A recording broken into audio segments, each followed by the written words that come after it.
Ladies and gentlemen, this is Peace Room. Please welcome host of the War Room, Steve Bannon. Thank you. Look, there was a lot of wisdom in what Brandon had to say, right, about all these fights, etc. And that's going to be worked out. The most important people here are you. You have to be convinced. We're in the middle of a war right now, or let me say probably the start of a war. The decision in going forward is obviously the commander-in-chief's, but people have to have his back, and you're only going to do that with full information. You have to be convinced that this is the right thing to do, particularly now that we're on the eve of potentially the insertion of American combat troops. Your sons, daughters, granddaughters, grandsons could be on Karg Island or be holding a beachhead down by the Strait of Hormuz, a place I had the pleasure of transiting on a Navy destroyer back in 1980. And let me tell you, it looks like the surface of the moon. It couldn't be more foreign to folks in the United States. But as all this debate goes on and, who's right, who's wrong, what's going to happen, it's a debate that has to happen. We have work to do, and we have work to do today. In a room next door, there are 150 grassroots leaders in the state of Texas that have brought about one of the biggest changes in this country. They passed a Proposition 10 to ban Sharia law in the state of Texas. Starting with no resources and no support. They got almost 2 million votes. That's the work we need today. Because I'll tell you what, a bigger threat to this country right now is in City Hall in New York City, in these mosques in North Texas.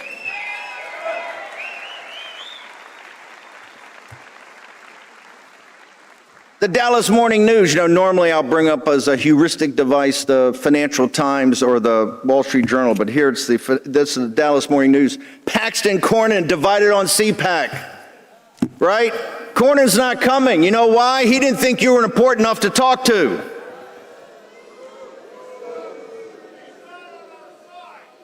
Politico reports this morning in an article called Texas Hold'em that President Trump, in all likelihood, is not going to endorse in this race. Why is that? Because the hard work of the grassroots community got in back of Ken Paxton. They dropped almost $100 million of negative ads on Ken Paxton. And right now in the latest poll, Ken Paxton is up by 8 points. That's a victory for you. Ken Paxton's emblematic of the grassroots and the MAGA movement throughout the nation. It's more than just an attorney general, more than just an individual. It was about the establishment causing a mess in the state of Texas, refusing to deal with it. And when Paxton came out and ran for the Senate, he didn't have to be defeated. He had to be destroyed. Just like they tried to destroy Donald Trump. And you had his back. And that's why Paxton is grinding this out to victory.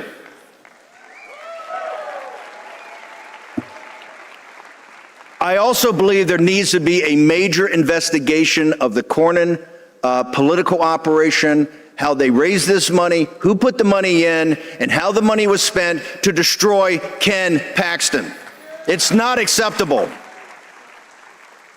The grassroots are winning all over the place. Look in the state of Virginia, the Commonwealth of Virginia. They're trying to shift the House to be 10-1. The Republican establishment there absolutely epically failed, and then Youngkin walked away after a horrible putting forward a campaign this last election cycle. The grassroots under Jeff Ryer, a grassroots chairman of the GOP in Virginia and the Commonwealth, have got thousands of grassroots volunteers, people just like yourself, going door to door right now. And Spanberger's landslide on April 21st looks like she could be defeated. So her entire plan to flip the House and impeach Trump and become Newsom's vice president is being thwarted right now by grassroots people.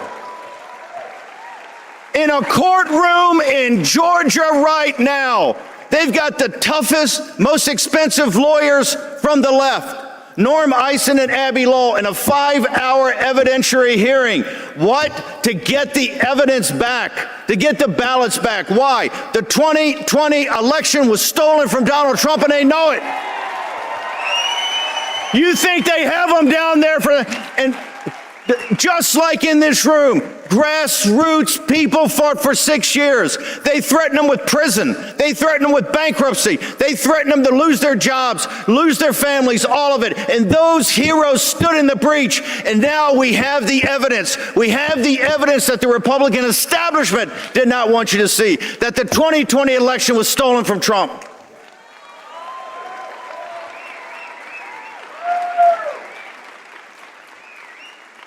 Everywhere you look around, the Republican establishment creates a mess that you have to go in and clean up.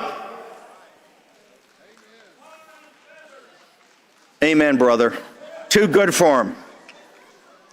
Victory begets victory.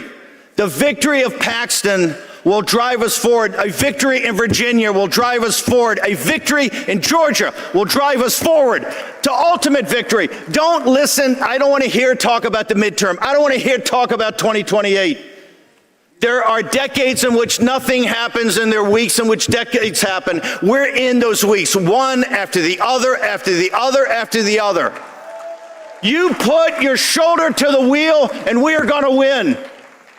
We're going to hold the House and hold the Senate and have President Trump come back to mass deportations, right? Mass deportations. To unchain Bobby Kennedy, who you're going to hear tomorrow. We have the right policies. We just need the resolve to see it through, finish what we started.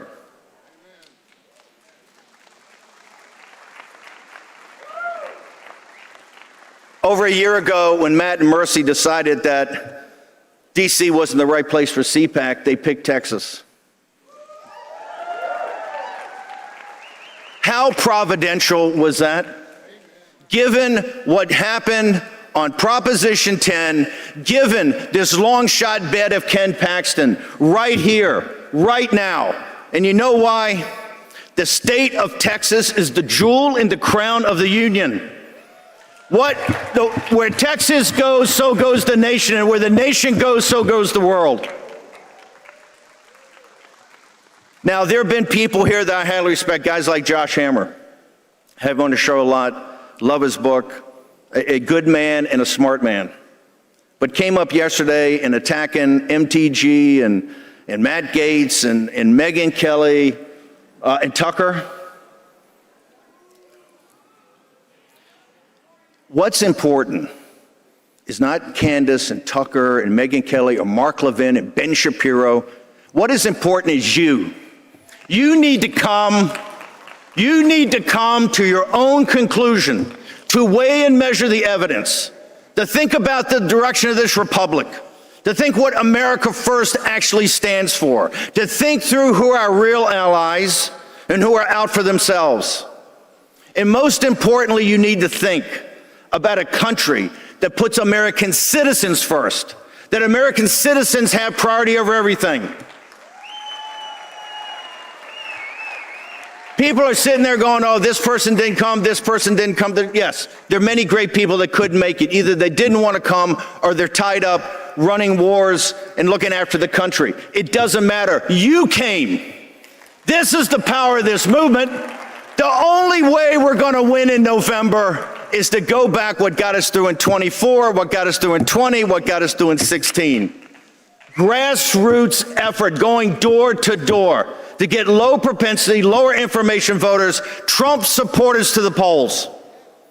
And if we do that, the Sunland Uplands is in front of us. If we don't, if we just have these quarrels and this bickering and this fighting, and lose the fact of what happened in Texas in January and February, if we lose what's happening in the Commonwealth of Virginia now, if we lose the fact of 6 years of struggle in Georgia, we now have the evidence of the 2020 stolen election. If you lose what's important, then we're going to lose the country. Fight on.